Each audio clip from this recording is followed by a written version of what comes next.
The music's playing, your lobes are tingling, so you know what that means.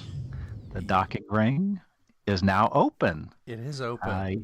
You are joined by me, Brian, who is perhaps a bit more casual viewer of the Deep Space Nine series when it originally aired, and I am getting reintroduced and reacquainted with the characters, the episodes, and gaining depth knowledge with our font of Trek and all things Deep Space Nine. Alex, and I accept the role of font as purely a ceremonial role. It's a strange word, font. I knew a guy named Fount back when I was a newspaper reporter at a Metro Daily. His name was Fount, was his first name, not Font, but close enough. Yeah, and short for Fountain, both are, right? I guess that's so funny that anybody was named Fount. I don't know. Maybe named after place of conception. That, or perhaps his parents were big Ayn Rand fans. And maybe it was Fount, the Fountainhead, you know? Yes. Anyway. Well, welcome, folks, to Audio Hoo-Mons. Always a pleasure to be with you.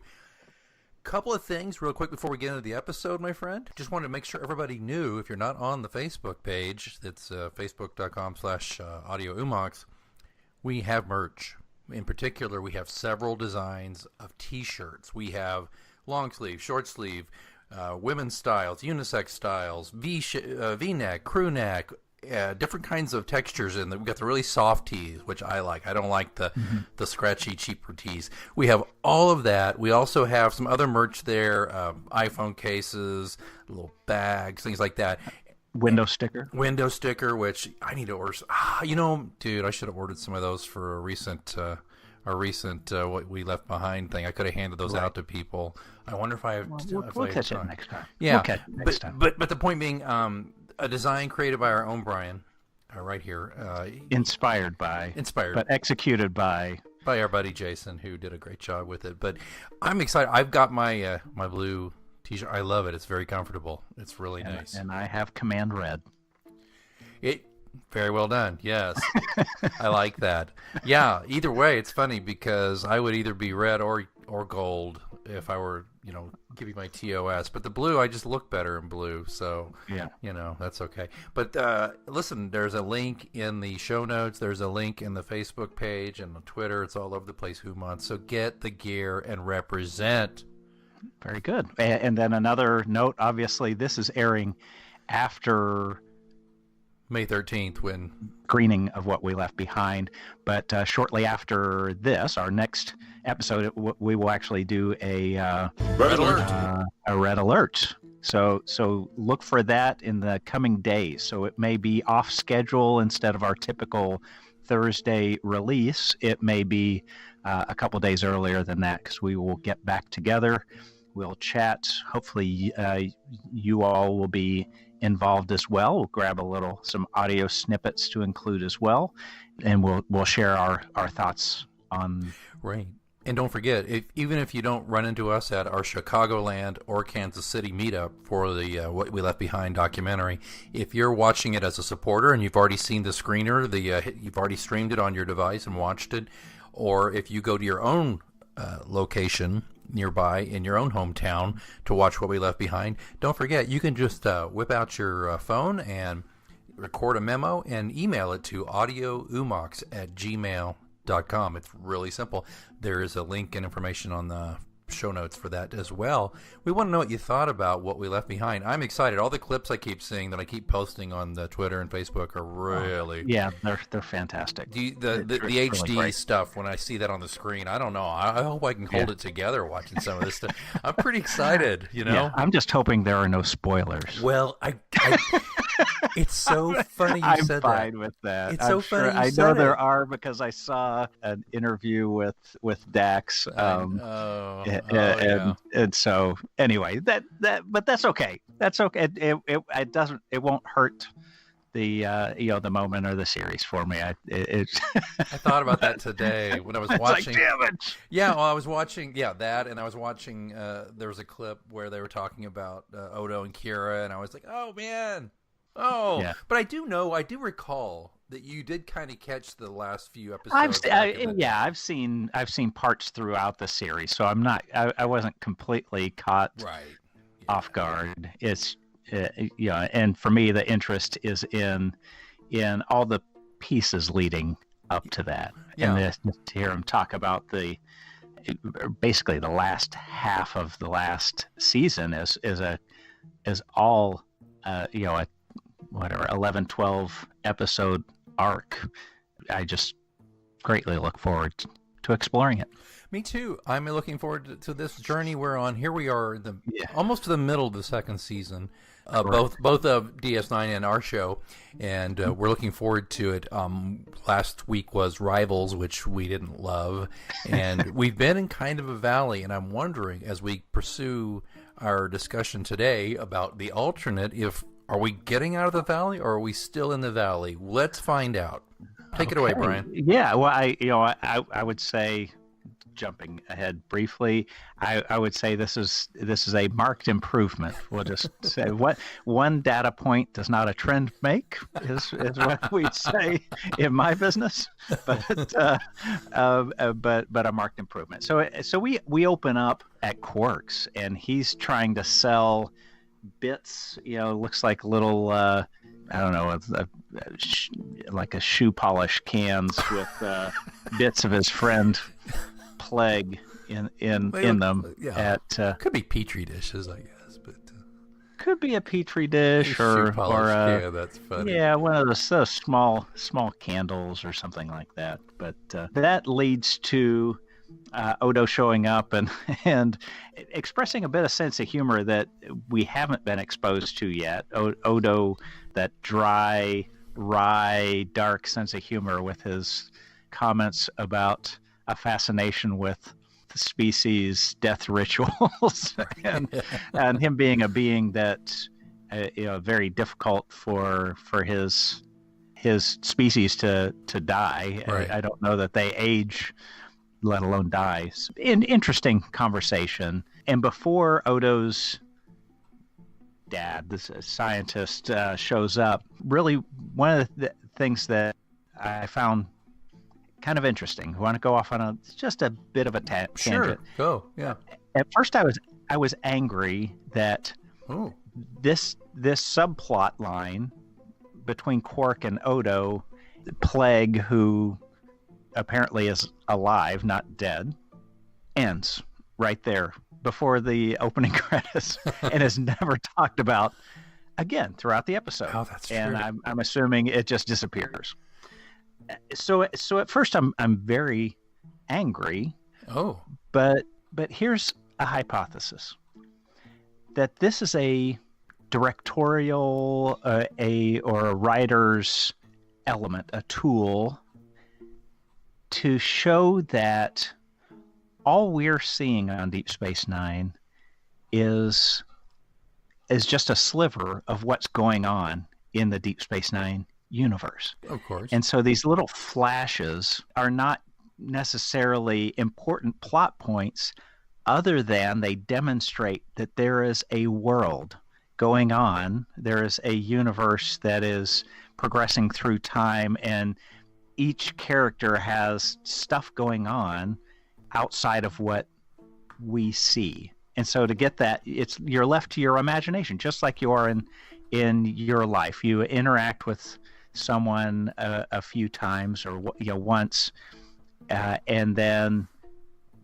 you don't know what the rest of the Venn diagram has. One connection point and very little overlap, and you're left to just surmise, imagine what the rest of that life is. And so what frustrated me at first led me to think about, maybe it's just a plot device to help you understand that Deep Space Nine isn't just about these interactions that we're seeing. There's stuff going on in between the episodes that we know nothing about. So I found that. Am I reading too much into it? Not at all. I don't think so at all. It's an interesting observation. It's interesting that you went through this whole little mini over a stupid Quark thing. Yeah, but it's just yeah. Speaking only as I can from my perspective as a writer of other things is, there's world building, right? And sometimes there's things thrown in there that don't amount to anything, but it's part of the world building, right? But I'm not offering a full-throated defense of this because you just sprung this one on me. But it's interesting. Yeah, interesting. Okay. Anyway, back to the show. So, interrupting Quark and Odo in their discussion of plague is a Dr. Mora, who is the humanoid discoverer of Odo, or one of the scientists that was assigned to him and assisted him going from basically a beaker full of gelatinous goo to the humanoid form we know and love today. Correct. Despite his inability to perfect the ears, but anyway, so we're introduced to Dr. Mora, and you could see he is the inspiration for Odo's hairstyle, his look. It's funny because that's the look, isn't it? Yeah, It's the Mora. And then basically the episode, there's a plot element. They go to another planet, discover another similar type being. They bring it back to the station along with a strange obelisk with a googly eye or a breast or something on the top of it. And then things go kind of crazy because on the planet of this being, there's Odo gets gas. They all get gas, and it nearly kills the Bajorans. It hurts the Trill. Dax is with them, right? And Odo seems to be unaffected by the gas. But yeah, he seems to be fine with gas. And we go through the episode, but that being that they brought back breaks out, so then they're on a hunt for it.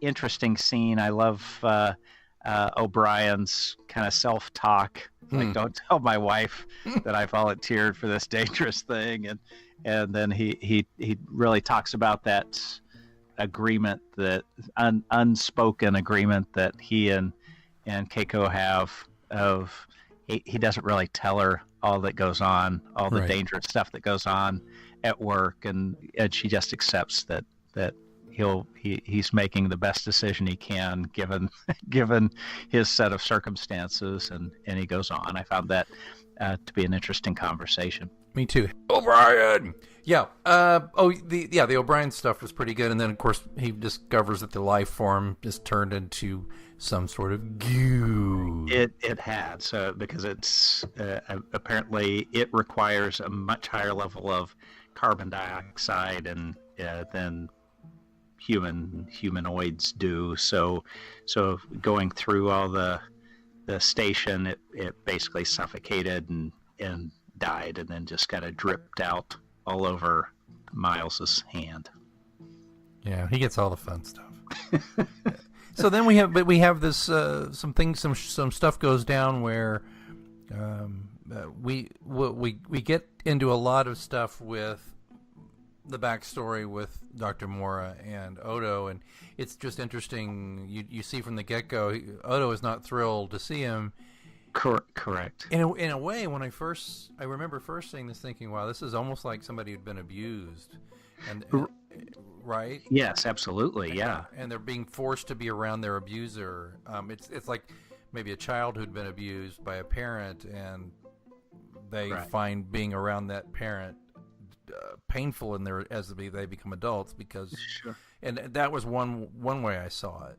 Yeah, and Dr. Mora, even on the runabout, was he was human-splaining every conversation that Odo started, he and he was trying to tell stories. But he also had a degree of pride in Odo. Yes, and sure. love. There's love there. I think he felt a responsibility, or it took some level of credit for the creation of Odo, but it was also obvious that Odo wanted some credit as well. It's like, you didn't figure it out. I showed you, right? And so yeah, but I think the whole story,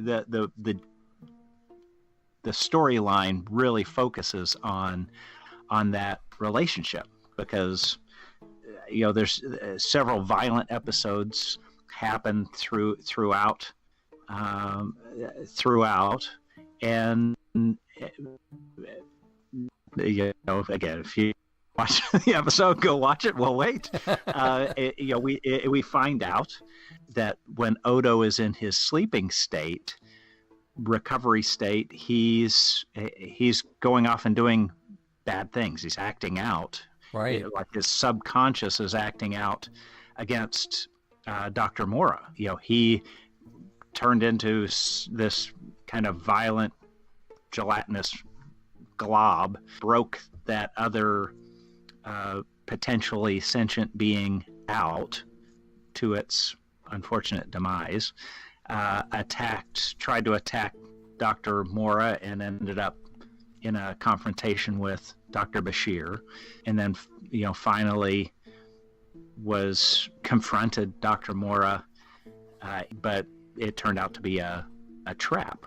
But through all this, I think Dr. Mora realized, I think he finally started empathizing with Odo. And Odo realized, that he did have those feelings of anger and resentment towards Dr. Mora, his pseudo father. Yeah, and they basically left it with, let's keep in touch, and maybe we'll see each other again. Right. Yeah.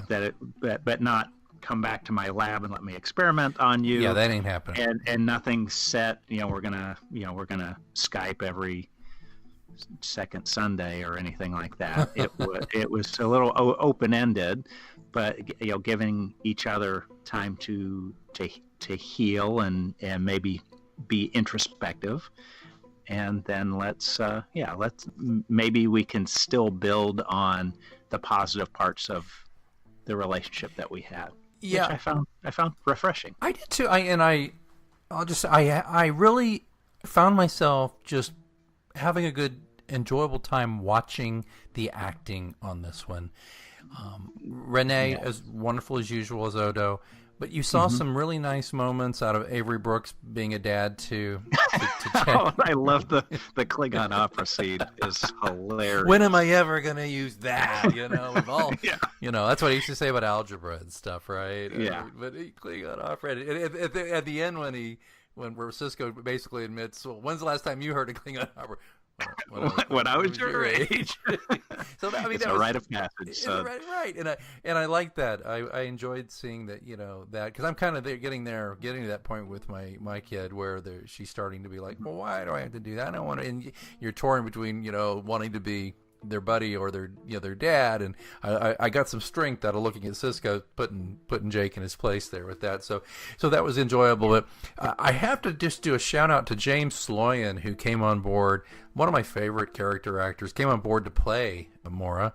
Mm-hmm. He is not by any means an unnotable actor. You may recall him if you've seen the movie with Robert Redford and Paul Newman, The Sting. Sloyan has a memorable part in that. It's not a huge part, but it's very memorable. It's really good. But also for Trek fans, if you're a fan of a really excellent episode of The Next Generation called The Defector, he was Aladar Jarok, and one of my favorite lines is spoken by him in that one. He plays a Romulan defector. He's in sickbay getting his wounds tended to. Worf walks in, and of course Romulans and Klingons have no love. Mm-hmm. And so Jarok, he says, remove this Toza from my sight. And of course, then we got Riker going, your knowledge of Klingon curses is impressive. But as a Romulan might say, only of a rule would use such language in public. Of a rule. It's the way he delivers. It's the way he delivers the line. I could go grab. I don't know if I'm going to grab. I probably won't go grab the clip, but go look up that effector. But he's really good in that one. In fact, he's good as Dr. Mora Paul in this. And this is not the only time we're going to see Dr. Mora, by the way. But he to me, he was every bit as good, or almost as good, in the Defector TNG episode as was Harris Yulin in the Duet episode of DS9. That's my opinion on that. Great. Well, and to your point on Renee, this had an extreme amount of special effect activity, right? And a lot of extra makeup, because he was morphing in several of the scenes. Melting, yet was able to deliver. I know that can be distracting sometimes. I've seen that happen. And he did I think a masterful job of staying in character, delivering the emotion without allowing the makeup to rule the scene. It was a tool and an accent, but his acting took center stage. You make a great point, and what's interesting is to note that in the background of this episode is that he was actually supposed to play Dr. Mora. Renee was supposed to, much like Brent Spiner did Dr. Sung, and yes, he was supposed to do that, but it was the makeup that they couldn't do it. They shoot these episodes 7 or 8 days tops, and the makeup changes would have been incredible, and there's no way they could have done it, right? Because the Odo makeup is so heavy, and the Bajoran makeup's just basically a nose. But to put on and take off the Odo makeup apparently takes several hours, and that would have just killed the production every day, and it would have been so hard. But wouldn't that have been interesting though to see him play both? It would have been. Although I do like that it's not on the nose to that degree. Me too. Anyway. Yeah. That he became his own man. He wasn't a carbon copy of the Doctor. I'm totally with you on that, but I think you're going to see a lot of nice moments here, like you already mentioned, O'Brien having his moment and the little Cisco moment.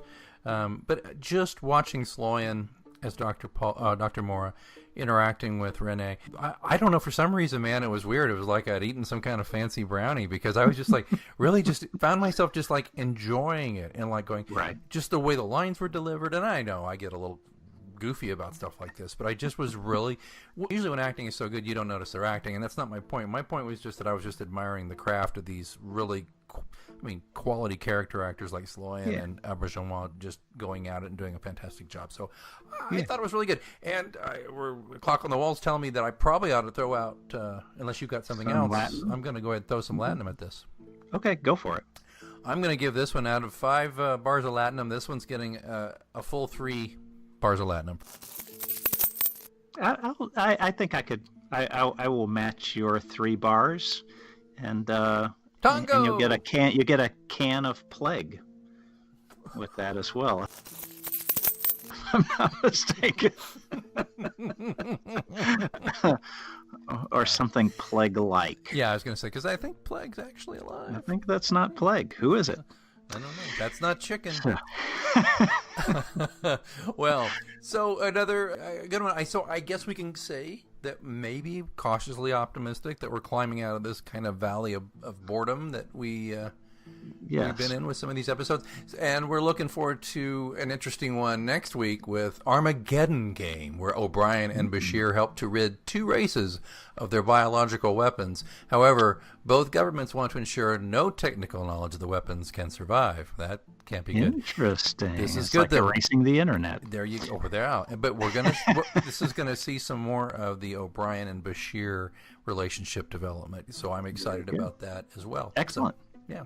Before that, we will have our Red Alert. Our Red Alert. So, yeah, it's awesome. I enjoyed the episode. Thank you. I know it's a little bit short, or actually closer to what our target time is. Right.